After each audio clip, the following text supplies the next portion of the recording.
It's the 29th day of September 1999, and we're here at Lane Place, the home of the Montgomery County Historical Society.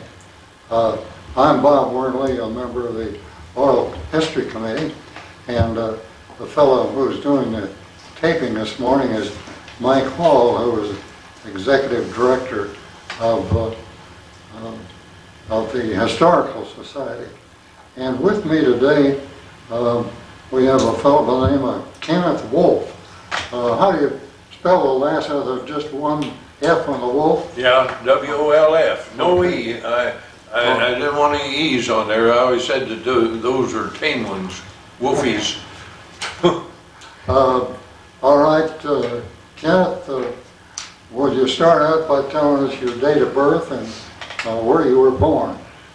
Well, my date of birth was April the 12th, 1925, and I was born in Mansfield, Illinois, which is a little town about 18 miles west of Champaign. The odd thing about it, Interstate 74, that's right out here, that runs west, goes right alongside of my hometown.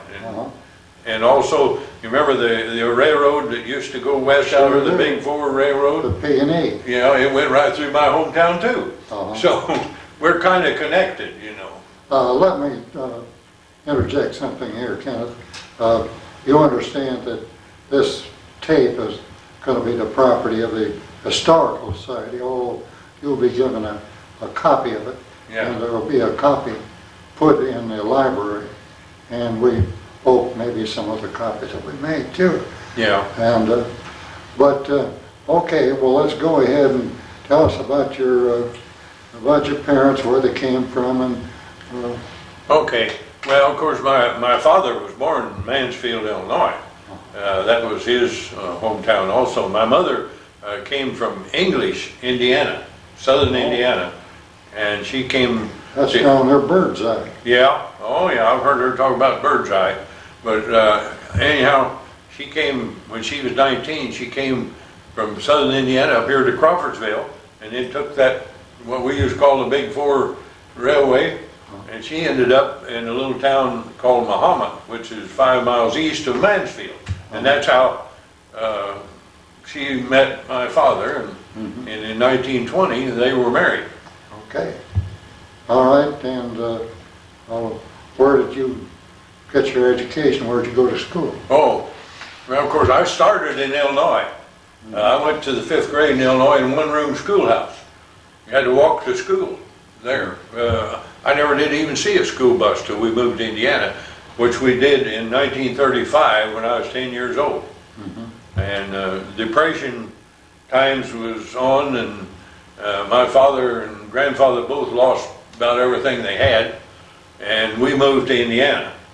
And then I went to New Richmond School for 4 years, 5th, 6th, 7th, and 8th.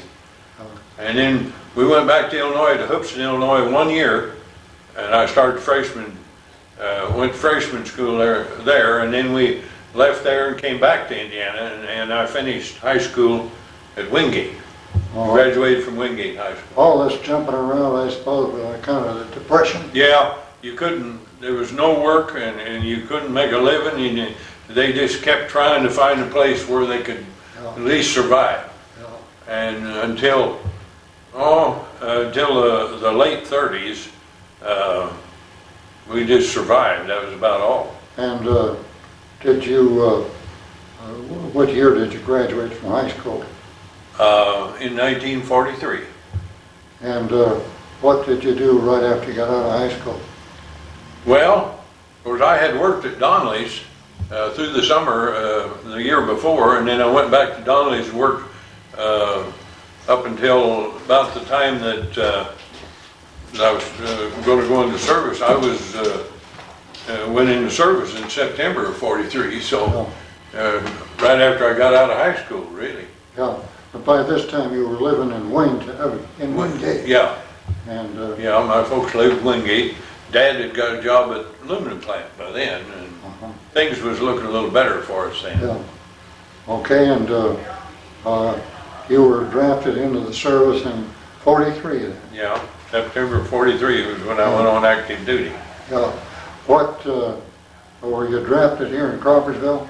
Yeah, yeah, I left from the old railroad station right down here. Right down here by... Went to Fort Benjamin Harrison. Okay. And when you got over to Fort Bend, were any of your friends from school drafted at the same time? No. Go in with you? Well, none from the school except Luther Laughlin went with me. Okay. Yeah, him and I went at the same time to Fort Bend. Okay. And where were you shipped after Fort Bend? From Fort Bend, why, I was sent down to Amarillo, Texas, and took basic training at Amarillo, Texas. Okay. And I was there until sometime in November. I had to go through basic training twice because they lost my records. Oh. I had to take all those shots and everything all over again. Is that right? I didn't care for that, but I went through basic twice. At what place? Amarillo. Amarillo. Yeah, Amarillo Army Airfield. Army Air Corps. Yeah, see, that was the Air Corps was part of the Army back then. Okay. And so you went through how many weeks of basic training? Well, from Twice? yeah, whatever it took, twice. I know it was in November. It was turning cold down there when I finally got out of there. Oh. So, yeah, they lost my records, and so they had to run me through again. How did they find that out? Where? Well, I knew I'd been through it, but I couldn't convince them. Oh, So they turned around and ran me through the basic again. So I had double basic. And I didn't care for it either time, really. what do you do? Is Air Force basic? What's that like? What do you? Well, really, what I took was infantry basic. Yeah. You know, it was attached to the Army, and they put us through infantry basic. So I don't know what Air Force basic is, really. Yeah. So I had infantry basic twice. Okay. That's where you crawl along on the ground and they're shooting live ammunition. Okay. Yeah. I've been through that. Okay. And all right, you were down in Amarillo, and when did you get assigned to? Well, it took a little while. From Amarillo, of course, I was down there. I joined the Air Force. I passed the test enough to. Up till that point, I was in just the Army. Yeah. And I passed a test that let me be in the Air Force, and I passed it good enough that they sent me to Arizona State University for some college training. Okay. In the Air Force cadet program. Okay. So I was going to be a pilot. And they sent me there, and I spent the winter of 43 and 44 down Tempe, Arizona, down next to Phoenix, in the Valley of the Sun. And after leaving Amarillo, that was the most beautiful place I'd ever seen. Yeah. Orange trees and beautiful girls. Yeah. At that college. So I always said they were 1,500 girls, and it was a little, at that time Arizona State was a small, just a little college, you know. Yeah. They had 1,500 girls there, and there wasn't an ugly one on campus anywhere that I could see. So, but I went through that, and then started taking some pilot training at Phoenix Airfield there, and then the Air Force decided they'd had enough pilots, so they, one order, washed out 35,000 of us and sent us to gunnery school. Okay. So I went from Tempe, Arizona College to Las Vegas, Nevada for gunnery training. Okay. And when would this have been? About what time? well, let's see, would have been late spring of 1944. Probably about last of April, 1st of May, when I went to Las Vegas. And I was there up until, well, I was in Las Vegas on what they called the VE Day or VJ Day or something, you know, where they invaded.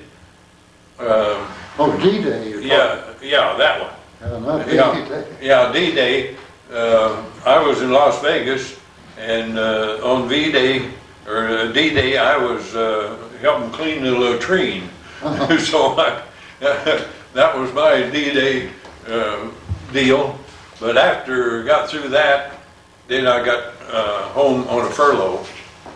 And then in July or August, my orders sent me to Tampa, Florida, waiting to get a crew assembled.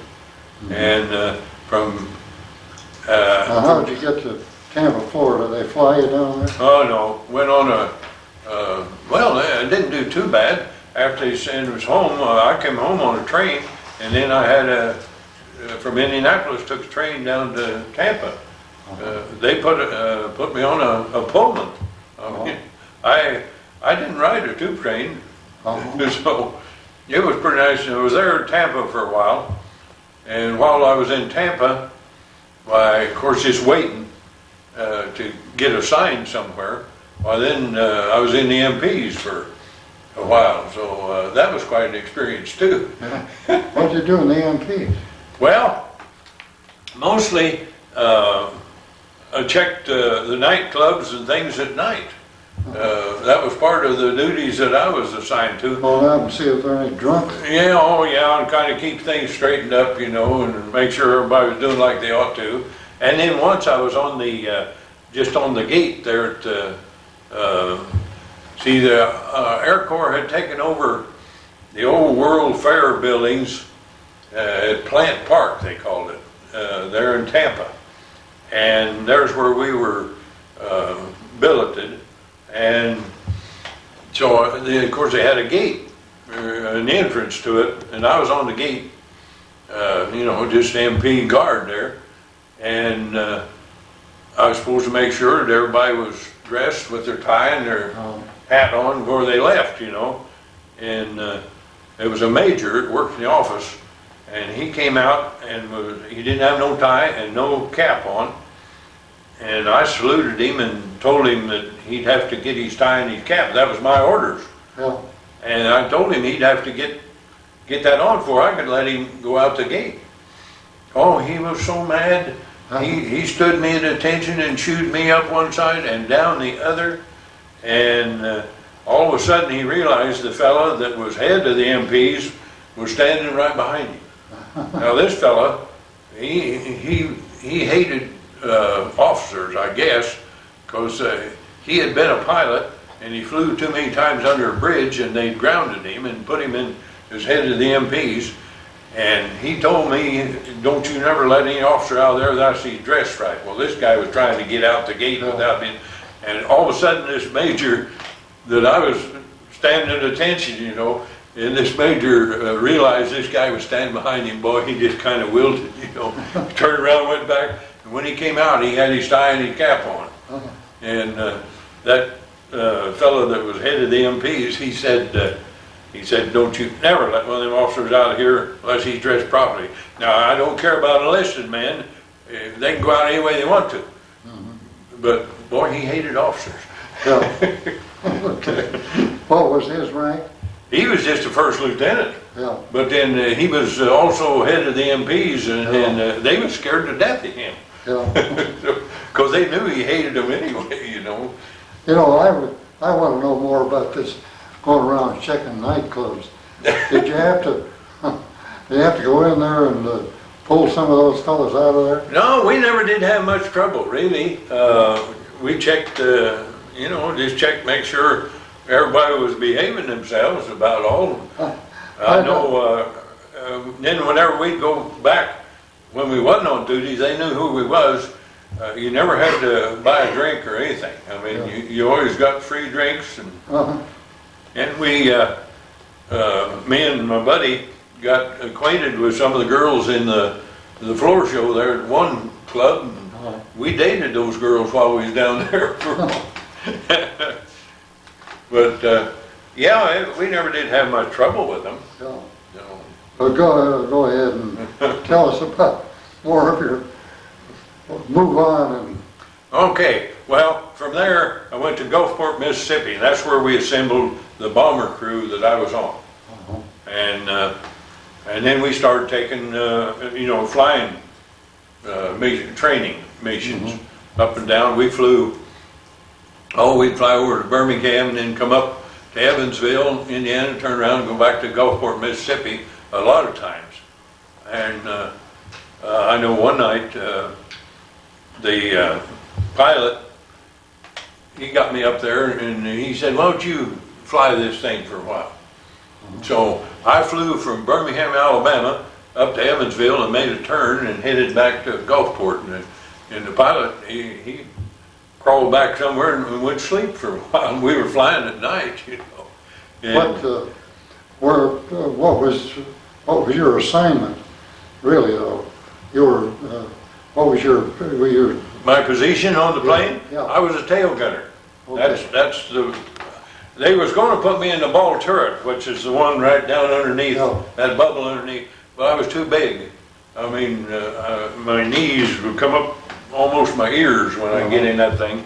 So they put me back in the tail. I was a tail gunner.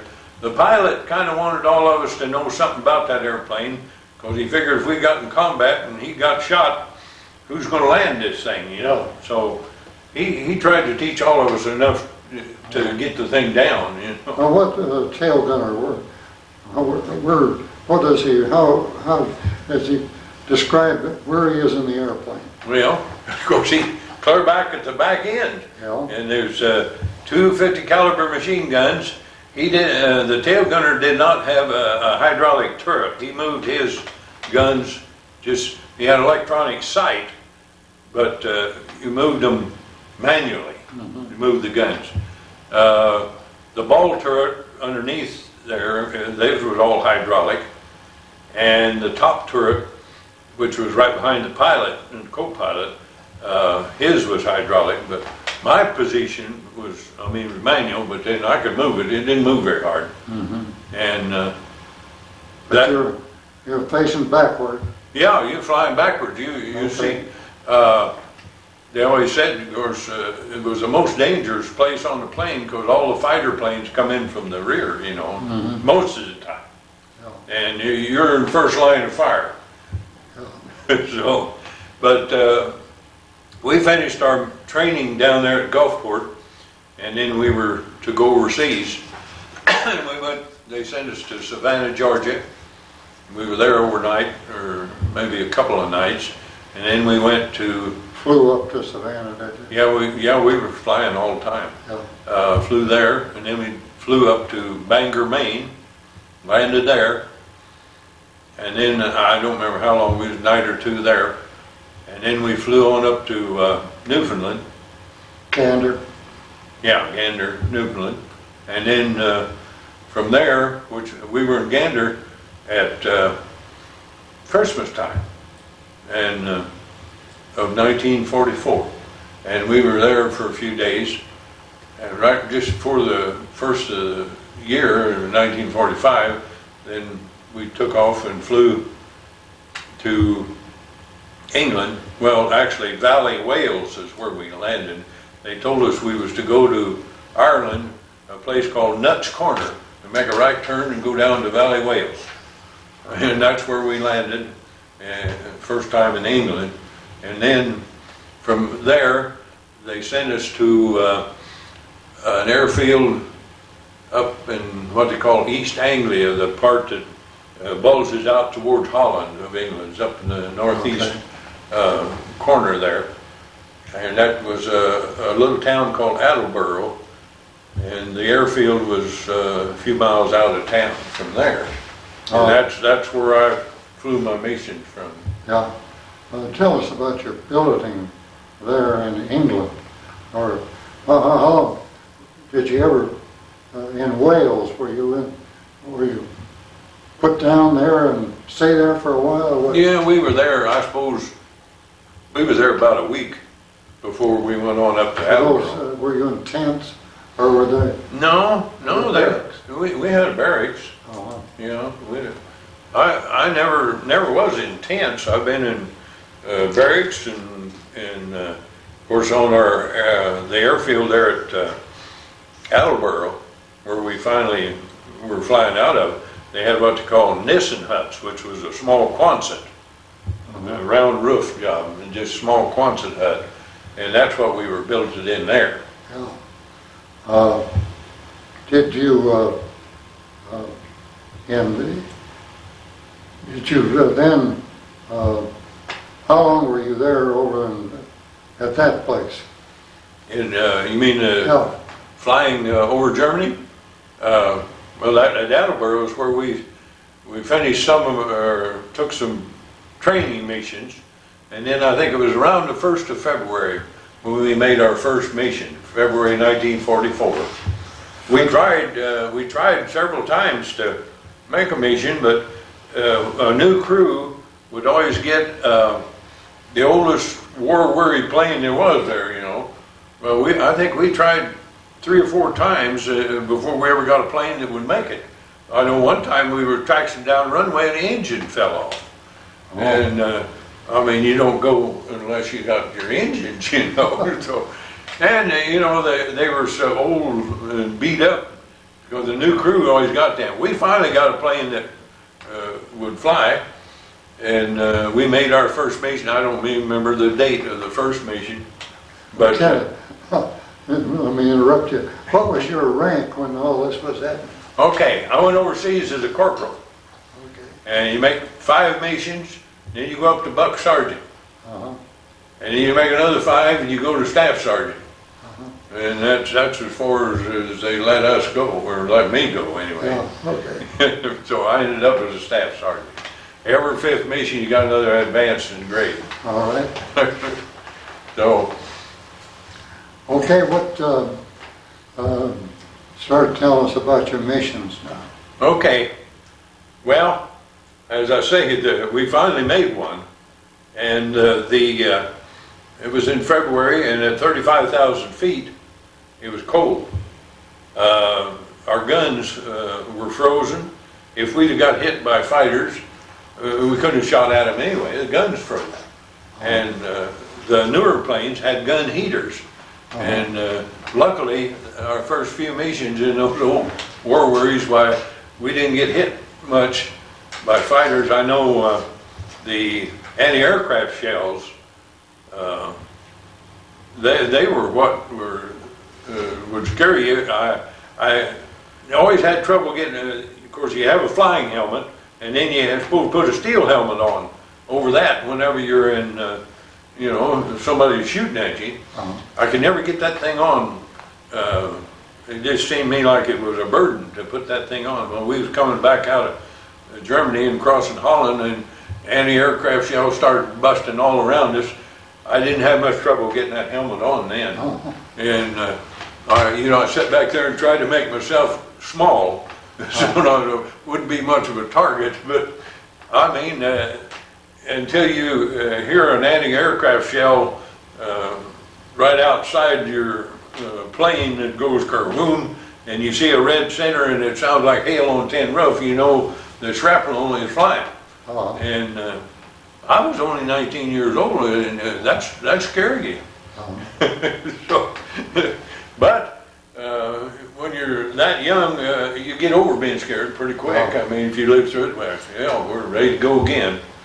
But we finally got a plane that was decent after about 5 missions. I don't understand why they would even fly those planes. It wouldn't. Well, we didn't have enough planes to start with. You know, they go over there and then they'd been shot up so much, and then they'd wire them back together and fix them up, and we could have used more planes than we had.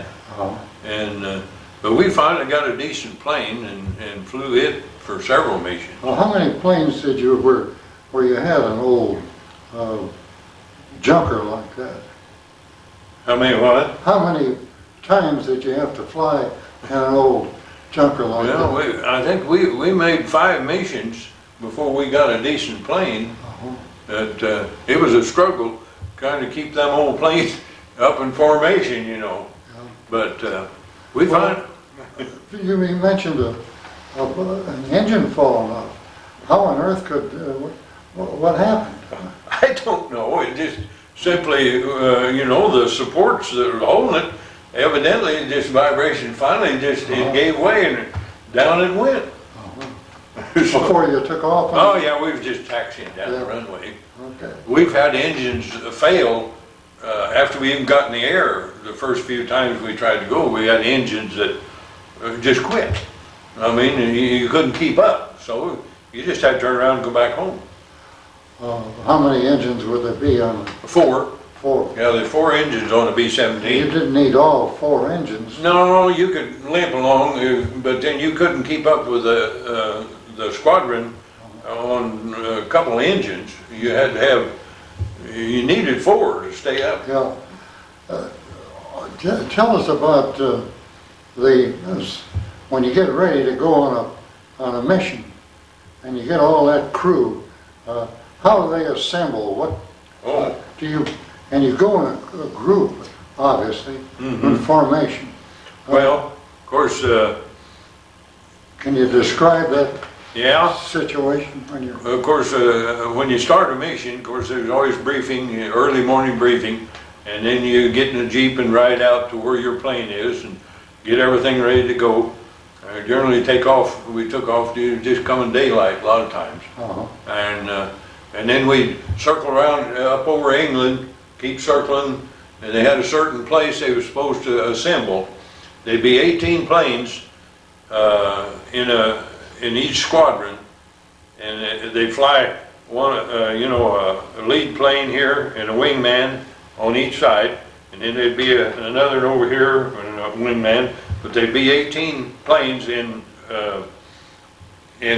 threes, you know. There'd be 3 here and 3 here and 3 here, and then 3 on down here, and then you'd have, besides that would be 18 planes in the squadron, and then there was 3 squadrons in a bomb group, and and of course they'd all have their position same way, you know, and then you'd have the lead squadron would be up here, and then there'd be another squadron flying, say, about in here, and then the low squadron would be down here, and they were set up so that to concentrate the firepower of the machine guns. By the way they had them staggered down through there.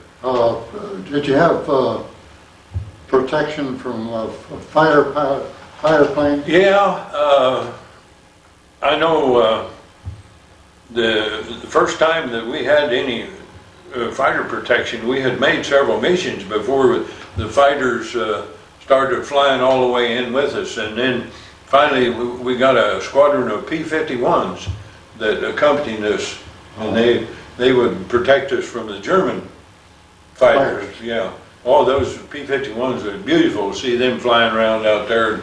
But the only trouble with them, if those guys would see a German plane over there somewhere, they'd all go over there and try to get him, you know, and they'd leave us, and we were just sitting up there hollering, "Come back!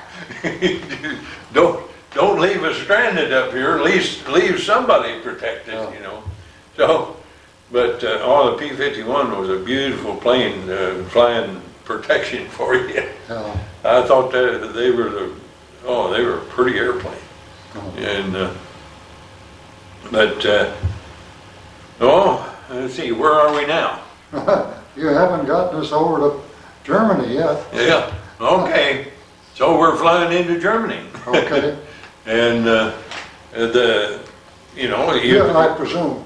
All of your missions were Germany. You didn't go to Norway or anywhere? No, just into Germany. All the missions I made was into Germany. Okay. But of course we'd farm up over England, and everybody get lined up, and then we'd head across the Channel and over France or Holland, anyone into Germany. And of course we'd have a target that we were supposed to go to. Our bomb group was supposed to bomb a certain place, and excuse me. Anyhow, we would be flying along. Of course, the fighter planes was liable to hit you any time, and you just kept a watch all the time going in. And then, when you got a certain point, then you was making a bombing run, and that's when the bombardier took over the airplane. And he was the one that he run the airplane from his position up front, in the nose of the airplane. And they had a lead bombardier in the lead plane, and when he dropped the bombs, everybody else triggered their bombs, and they all fell in a big bunch. And it was concentrated bombing is what it was. From where I was in the tail, of course, they'd fly across, drop the bombs, and I could see back here what was happening.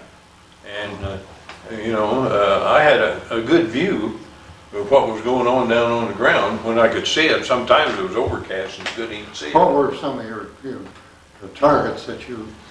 Oh, the worst one was Berlin. We went to Berlin twice, and Berlin was the awfulest.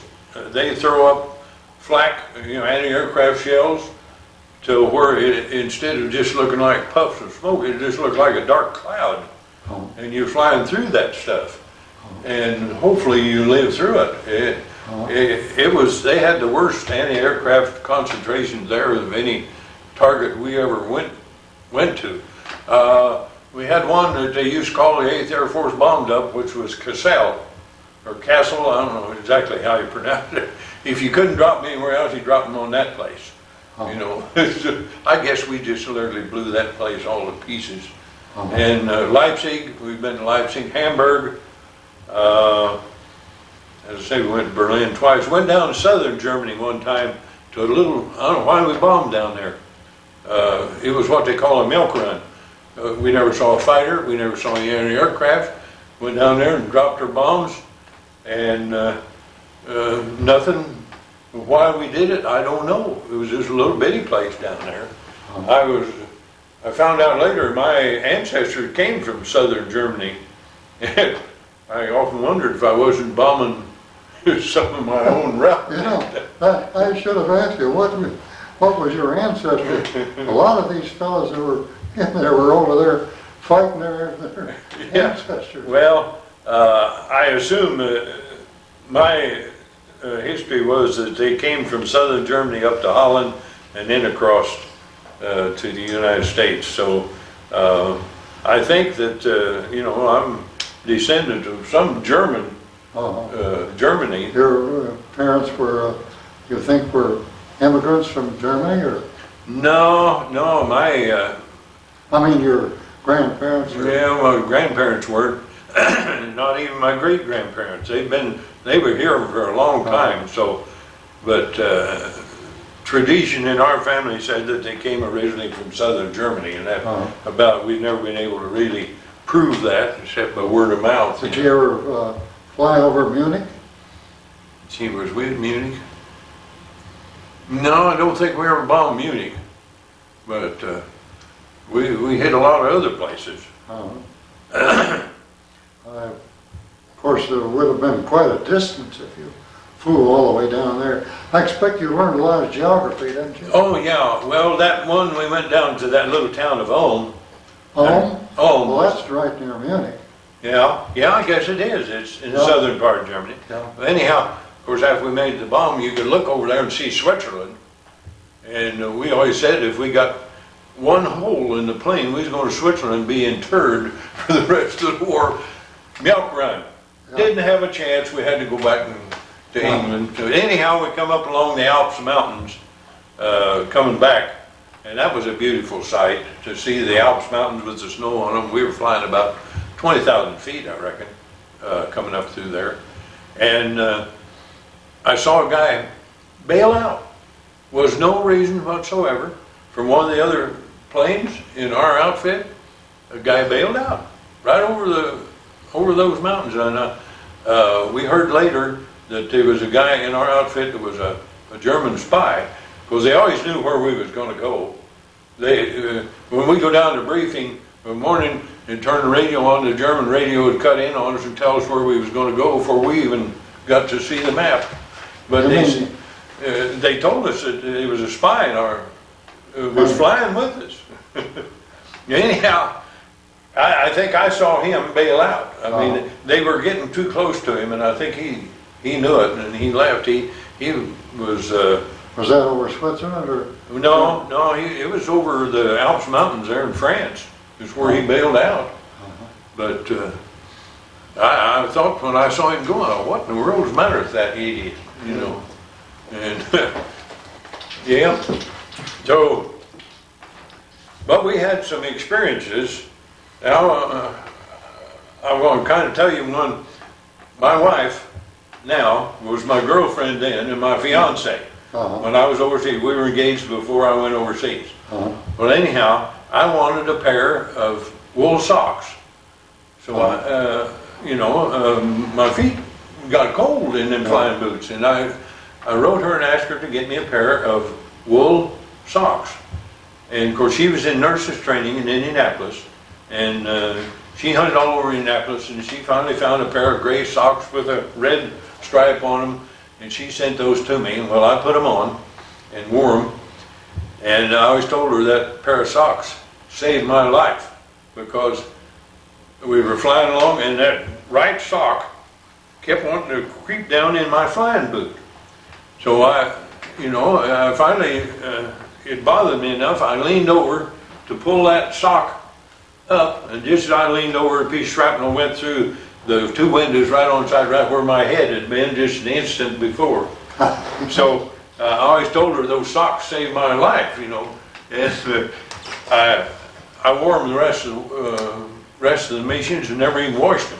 That was my good luck symbol. So at least, boy, I tell you, I hadn't even more leaned over to pull that sock up, and that shrapnel went right through them two windows. Of course, you have back there in the tail, I had two windows, one right on each side here, and then you had a window around the front of it.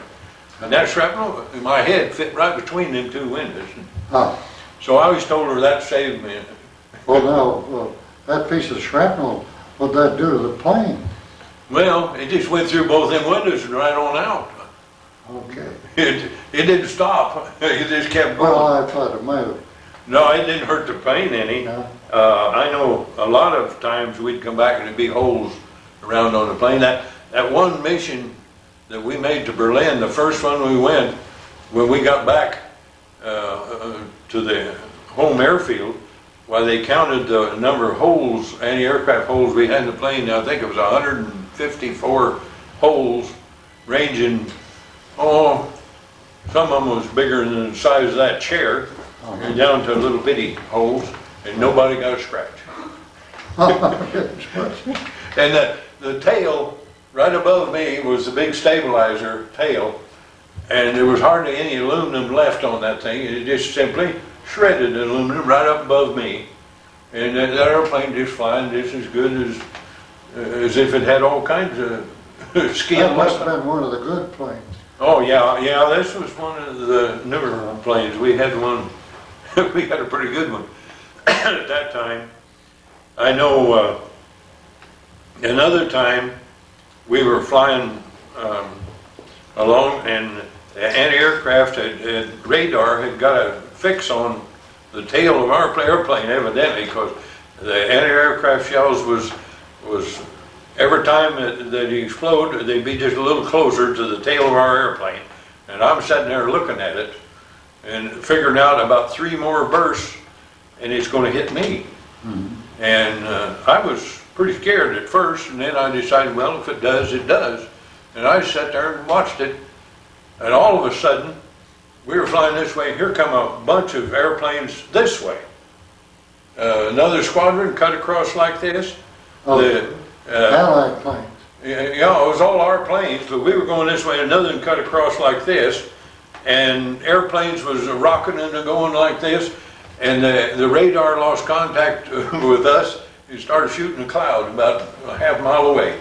Anyhow, of course, it was overcast, and they couldn't see. They were tracking us by radar.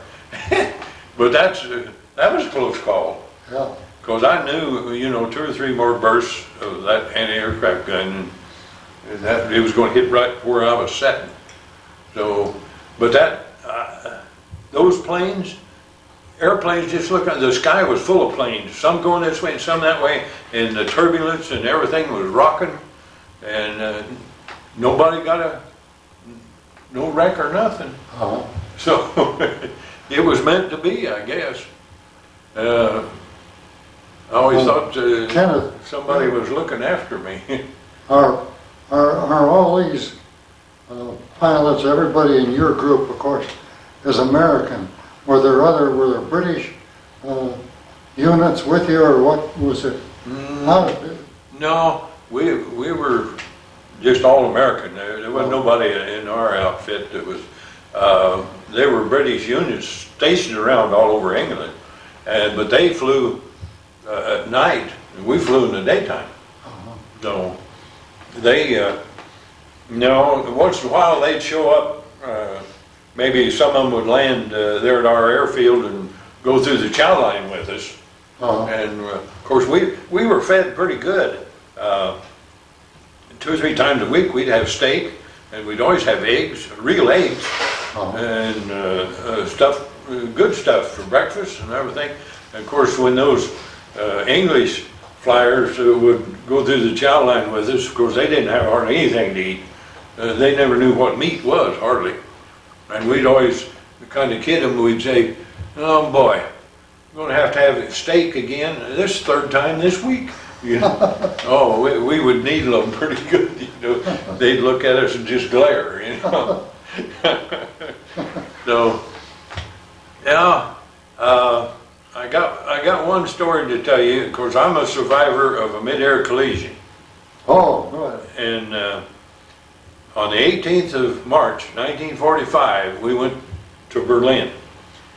And of course, it was a rough trip, but we made it, and we were coming back out, and we had just left the coast of Holland, crossing, of course, the North Sea and English Channel is right in there.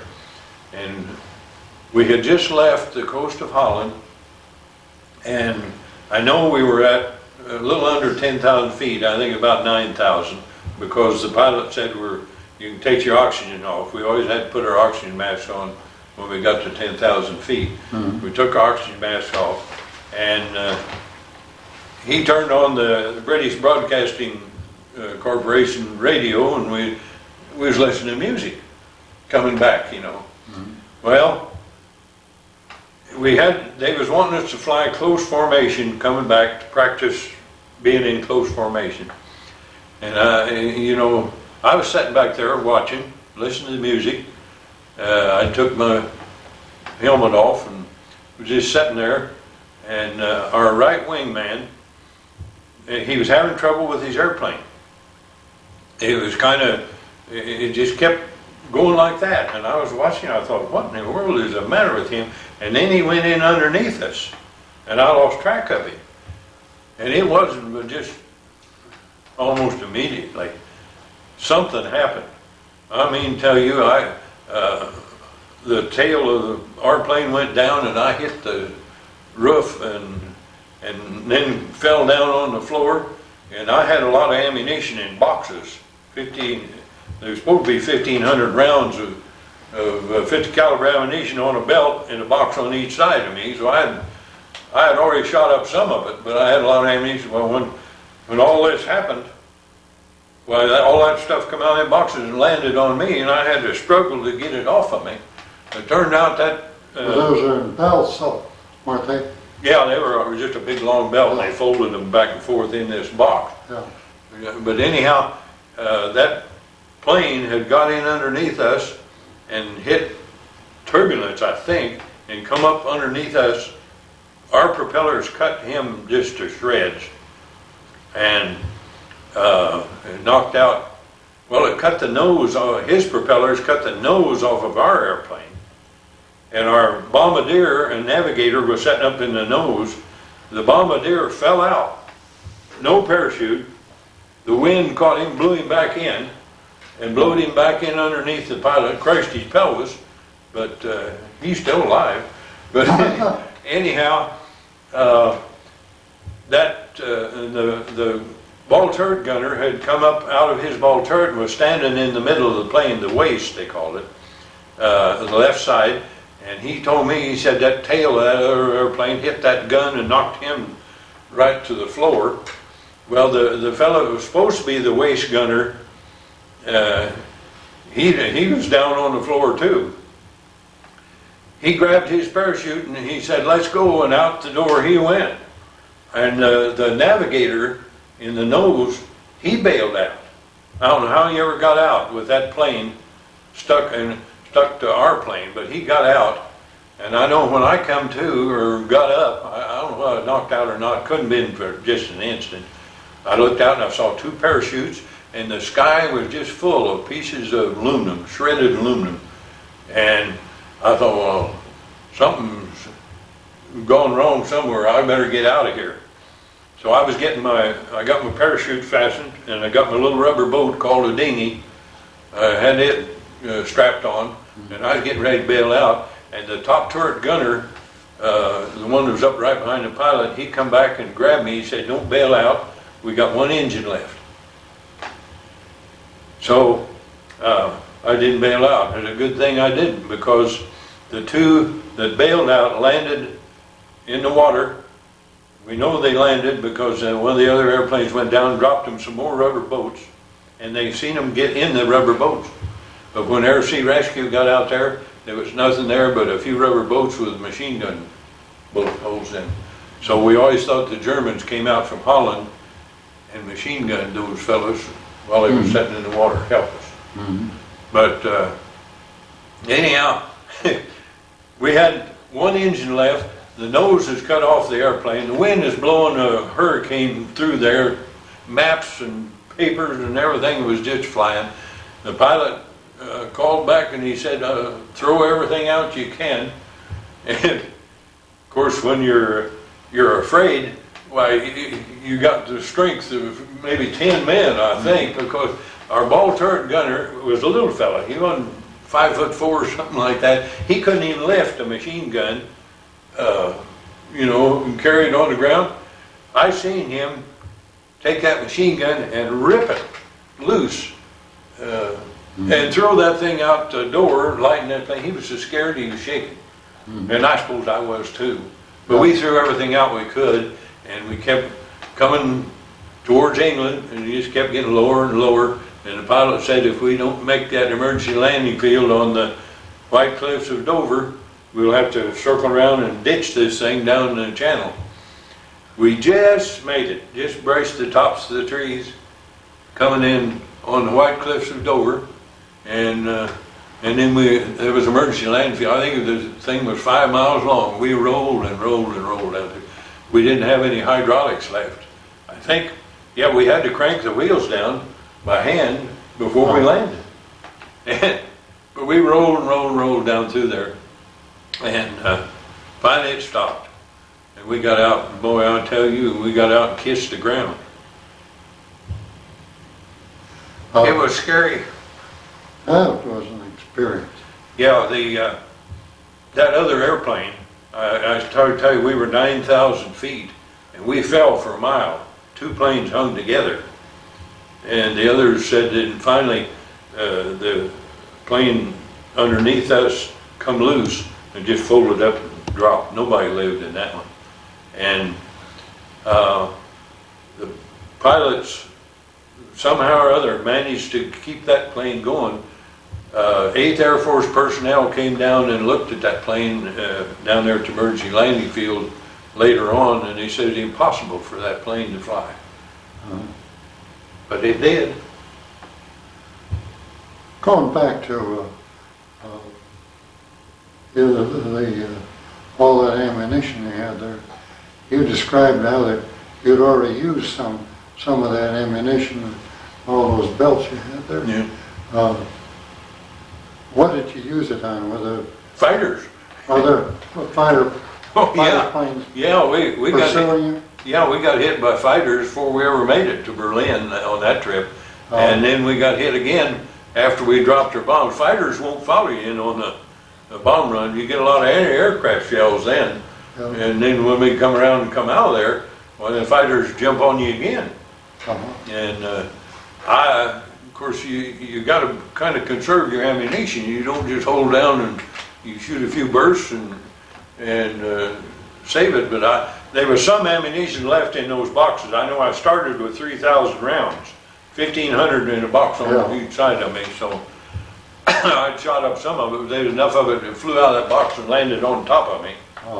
And I had to throw that off before I could get up. But it surely didn't take me very long, because I looked out and I could see those two parachutes. The fellows that had bailed out, the navigator and the waist gunner. Yeah. Did, I assume then that you were assigned another plane and... Yeah, we got a pretty good plane. In fact, I think we went up to Scotland and picked up a brand new one after that. Yeah, we had a brand new plane. What kind of a plane was that? That was a B-17, B-17G, which was one of the newer models. It was a fine airplane, and we finished the war with it. How long were you in Scotland? Well, we went up to Scotland and got fogged in, and we was there about a week. And they put us up at a big hunting lodge, and boy, I mean, tell you, we was living it up. Beauty rest mattresses and all that, you know, and we've been used to sleeping on these little English biscuits, they call them. 3 little mattresses on a cot is what we had. So that was really, we didn't care whether we ever left Scotland or not. What town in Scotland? Edinburgh? It's up close to Glasgow, I think. Oh, okay. Yeah, but some big hunting lodge. I mean, it was nice. You describe all these wonderful places. Did you ever go back and try to find that hunting lodge? No. I've never been back over there. I have no desire. I've was in London a number of times, because every time we'd have a little time off, the radio man of the crew and I were pretty good buddies, and we'd head for London. Yeah. And we got in several scrapes there in London. So it was a wild time. It kind of worries me. You're talking about you were engaged before you left, yet you had all those beautiful women out in Tempe and down in Florida. Yeah, well, that was before I was engaged. That was before I was engaged. Yeah, that all happened before. But no, they didn't bother me. You know, I wasn't really. They were pretty, and I had dates with them, but then that's all it amounted to. No, my wife now was my high school sweetheart, and we've been together ever since. So 54 years. Yeah. This month was what it was. So yeah. Now, did you have you got that new plane, and did you have some more missions after that? Yeah, I think we made 5 missions after that, before the war ended. Right at the last of the war, we'd get scheduled to make a mission, and we'd be down there ready to take off and go early in the morning. And then General Patton was coming up through, and the town we were supposed to bomb, he'd already took. So, and then they'd scrub the mission. Next day we'd get ready to go again, and they'd scrub the mission again. We thought General Patton was the finest man there ever was, because we didn't have to go in combat as long as he was taking care of it over there, you know. So it was fine with us. You know. But yeah, we finished it out. The last of our missions weren't too scary, although towards the last I saw the first jet plane I'd ever seen. We were flying, coming back out of Germany, I think it was, and I was sitting back there in the tail, and I looked down on the floor. I'd already looked all around, didn't see a thing. I looked down, something down on the floor, and looked back up, and there was an airplane sitting right just a little ways off the tail, and it didn't have a propeller. And you know, with our experience, planes don't fly without propellers. And there was that plane just right out there, and I couldn't figure out what in the world. And before I could think and get a shot at him, why, he just kind of went like that and jumped over. He was close enough, he had to raise up to go over our wing. Well, that you wouldn't have been. Was that an Allied plane? Or? No, that was a German. He had German markings on it. And that was the first jet plane I'd ever seen. And some of the P-51 fighters got after it, and it just outrun them. I mean, you just see a puff of smoke and he was gone. And I thought, boy, we better do something about this. This is bad. Had you heard rumors about? Yeah. But to just all of a sudden see one, it kind of got you. Uh-huh. I did. There was one experience that we had with the German Air Force. We got hit by Goring's crack squadron. They were called the Yellow Noses. They had the noses of their planes all painted yellow. And all of a sudden, I was sitting back there, and there's a plane come from right out of the sun, and he come right down through our outfit. And I seen him coming. He had one wheel up and one down. And you know, you don't. It surprises you. And I didn't get a shot at him. But boy, after that, we got hit. Planes, fighters coming in from every direction, and everybody pulled in close with in formation and started shooting. And that one that went down through there was the only one that got away. We shot down 19 of them that day. Oh my goodness. We shot down almost all of Goring's crack squadron. And we got the Presidential Unit Citation, our group did for that. So, but ever after that, see, on an insignia on the tail of our airplane was a big black square with a yellow L in it. And the German planes would come in, they see that, and they go hit somebody else. Because they had heard, you know, if you come in on us, we'll shoot you down. So, but we did. We got 19 out of 20 of Goring's crack squadron. So we throwed a lot of lead that day. That was the day that I got back to airfield and checked to see how much ammunition I had left. I had 1 shell left in the left gun and 2 in the right one, out of 3,000 rounds. Jimmy. So I shot up quite a bit of ammunition that day. Nothing, so you say these were coming down at you from above? Yeah, well, this first plane, he surprised us by coming. You know, he just kind of dove right down through the squadron, and I seen him coming, but he had 1 wheel up and 1 down. You mean your landing gear? Yeah, the German plane, he had 1 wheel up and 1 down, and you know, it's like that jet plane. It surprised you. And he got through. I mean, he went right down like that, and I don't know where he went to. He probably got shot down before it was over with. But he made it through that. But every one of them that came in after that, we just shot him down. Yeah. But that was one of the worst dogfights we was ever in.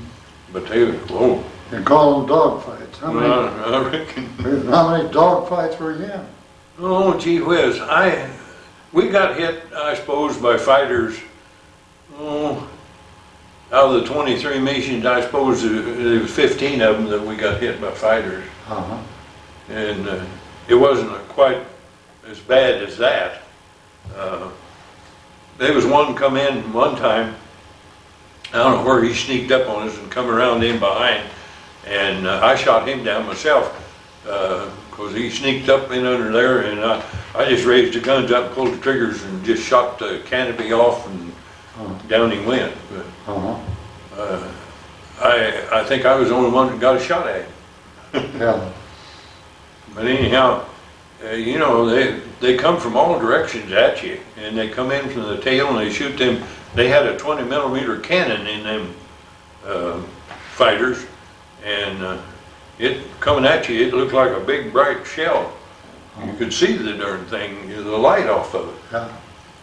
Now my ammunition, every 5th shell in my ammunition had what they call a headlight tracer.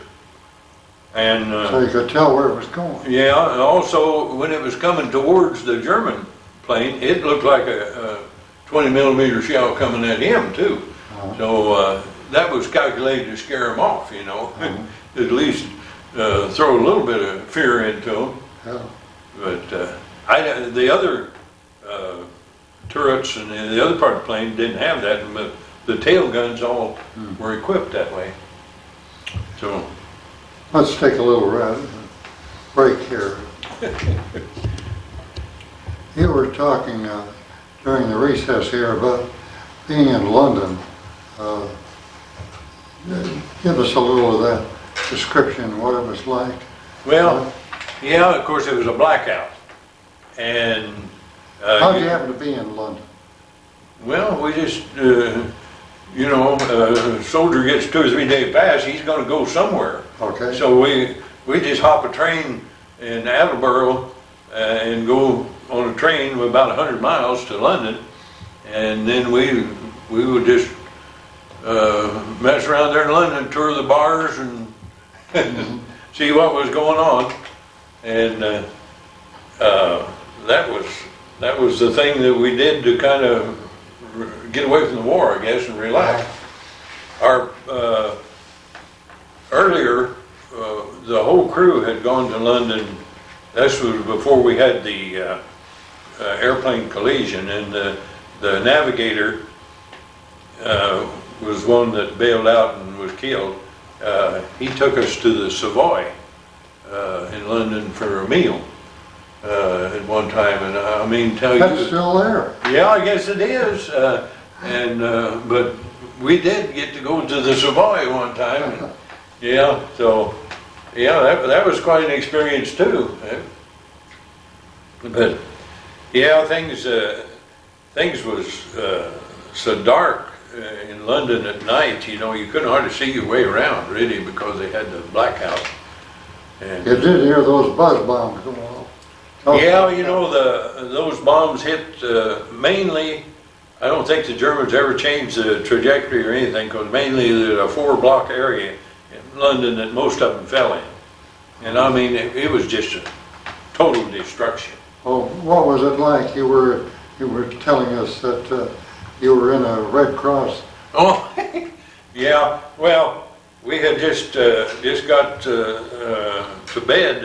The Red Cross on Redmore Corner would rent you a bed for 50 cents a night, and the radio operator and I had just got just crawling into bed, and a buzz bomb went off somewhere close, and the concussion was such that we kind of fell out of bed, and so since we were up, we decided we'd go see where this was at, and about a block away, this bomb had fell right on a church, and just blew it all to pieces, really. Mm-hmm.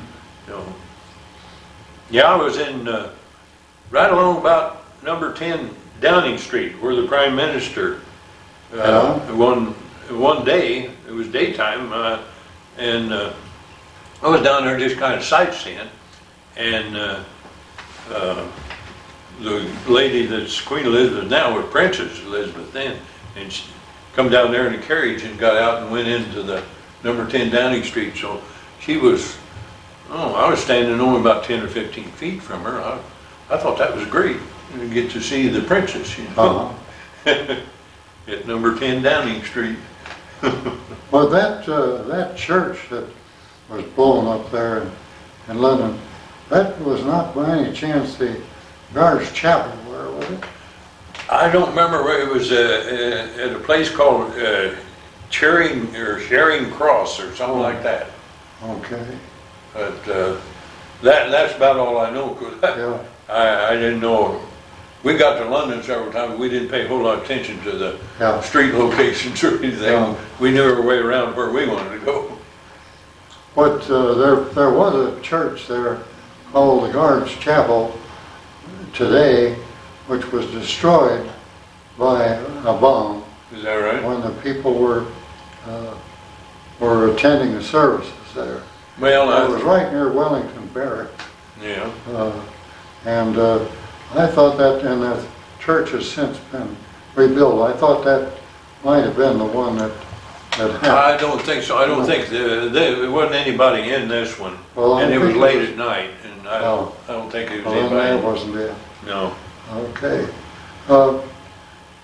Kenneth, you served with a lot of men during the war. Did you have any officers or men that you greatly admired? You got to know. Yeah. The pilot and co-pilot of our plane. What was his rank? He was the pilot, the first lieutenant, and the co-pilot was just a lieutenant. These were the guys that were lost? No, the navigator, he was a Okay. lieutenant, and the bombardier was a lieutenant. We had 4 officers, pilot, co-pilot, navigator, and bombardier. Yeah. And then there were 5 enlisted men. Top turret gunner, radio man, waist gunner, ball turret gunner, and tail gunner. Okay. And so there were 9 of us in a crew. But I didn't associate much with officers, you know, have too much contact with them, except our pilot and co-pilot and the navigator and bombardier. We were a crew, and we were just inseparable practically. Yeah. I think that's why we survived, because we just took care of each other. And I know we were, I told you we would try to farm our outfit up over England before we headed into Germany. And we were coming up through the clouds one time, and just started up through, and there was a plane coming right at us, and I hollered at the pilot and told him, drop it down. And he didn't even hesitate. He just pushed his wheel forward and down we went. You know, when we were flying, there wasn't no officers or enlistment. We were just the guys trying to survive. So, Well, you told us about these 2 fellows that you admired. Are they still alive? oh yeah, our pilot lives in Birmingham, Alabama, and you know, I still correspond with him. The co-pilot, we have lost track of him. He was from New Jersey. We don't know whether he's still alive. We've been trying to locate him, but we just can't seem to locate him. Now the ball turret gunner lives in Cherokee Village, Arkansas, and I just got a letter from him the other day. And the radio operator lives in St. Petersburg, Florida, and of course we correspond at least at Christmas time. So we kept in touch with, and the bombardier lives in Scottsdale, Arizona. Now of course he was the one that fell out and the wind caught him, blew him back in, and crushed his pelvis. He said he has trouble with arthritis, but he's still alive. So he's lucky, because he didn't even have his parachute on. We haven't gotten you out of the war yet. Well, let's end this war. Yeah, well, of course, as I say, right there at the last Patton, General Patton was taking the towns that we were supposed to bomb, and we just finally ended up, the war ended. And we were restricted. The night the war ended, we were restricted to the airfield. They wouldn't let us go in town because they knew we'd tear it all up. And so everybody got to celebrating. And the farmers around there, of course, we were out right in the farm country, in a big pasture, really. And the farmers had haystacks around, out in the fields out there. They would stack up a great big stack of hay, maybe 10 or 15 feet high, loose hay. And so we decided that we were going to celebrate somehow. So we got flare guns. They wouldn't let us outside the fence around the compound, but we ended up, I don't know how many of those haystacks we set on fire, but even our colonel, that was our commanding officer, he had a flare gun in each hand, and he set off some of them too. Well, the next few days we got some complaints. The English farmers, they wanted paid for those haystacks. Those haystacks, old moldy hay that had been there for years, cost us $600 a stack. So everybody, the colonel says, shell out, we're going to pay up. So everybody chipped in. Somehow or other we got those haystacks paid for, but they wasn't worth 50 cents. Because that hay, I know, had been there for years in them stacks, but we set them on fire. But we celebrated. The war had ended, you know, in Europe anyway. So that was the end of that. Now we just laid around over there for a few weeks, and And then finally, they sent us down to Valley Wales again, where we'd come in. And then we left Valley Wales and flew back. And going over, we flew straight over. But coming back, we came and stopped in Iceland on the way back. Mm-hmm. Now this was in right the 1st of July. And we landed in Iceland, and we were fogged in there for 2 or 3 days, but icebergs were floating out in the harbor there in Iceland in July. Mm-hmm. And we thought that was really, really something. And but we finally got out of there, and we came from Iceland to Goose Bay, Labrador, is where we landed and stayed all night there, and then we flew down to someplace in New Jersey, I think it was. On July the 4th, we landed back in the United States. Mm. And went through the customs, and they told us when we left England we had to turn in our sidearms. I had 2 .45 pistols that I carried with me in shoulder holsters, because some of the Air Force personnel was shot down over Germany and were killed by German farmers with pitchforks. Hmm. And all of us carried at least 1 .45. Hmm. And we intended, if we got shot down before we got killed, there's going to be a lot of dead people laying around. So anyhow, we turned in our guns, and we wouldn't have had to. I hate it. I wished I could have kept at least one of my .45s. But we come through customs, and the customs officials were just so happy to see us, I guess. They just waved us on through. Congratulations, and I mean, it was.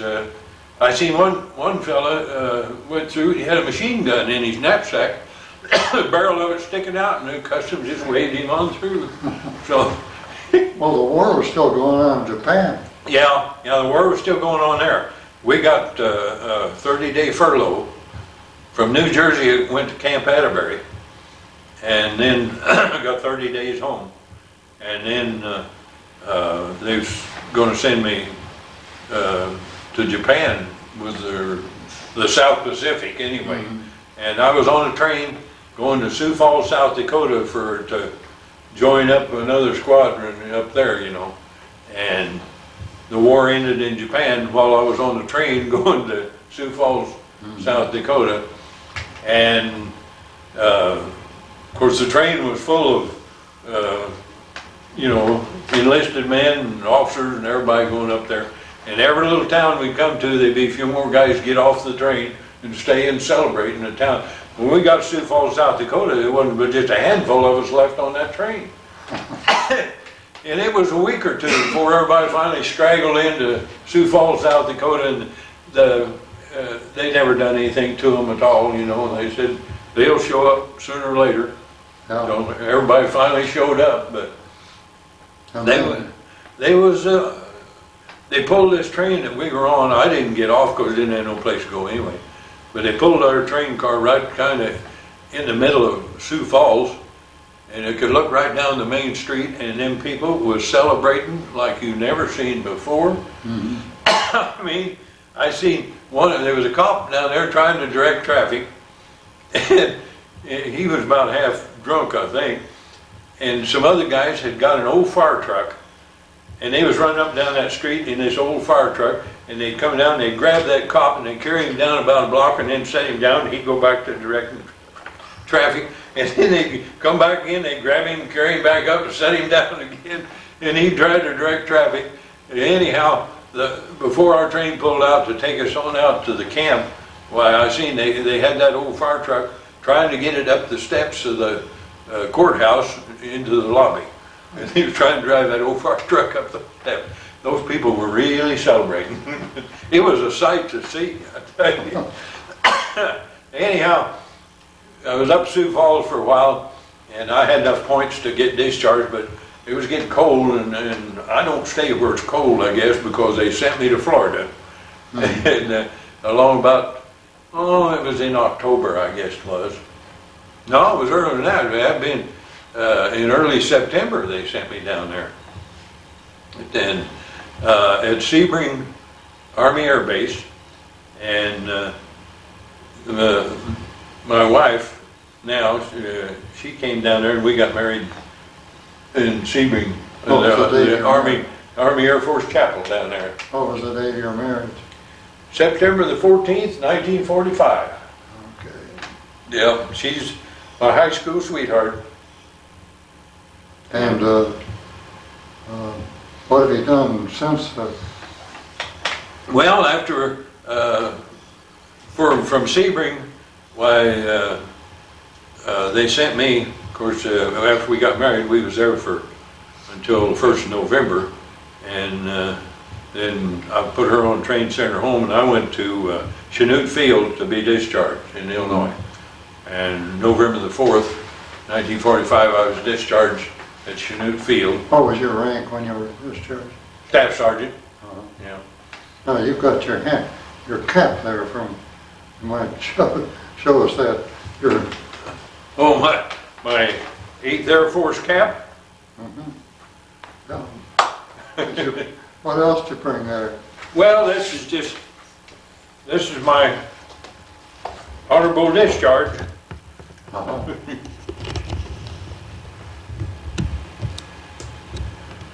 That's showing that I did my duty. Got an honorable discharge.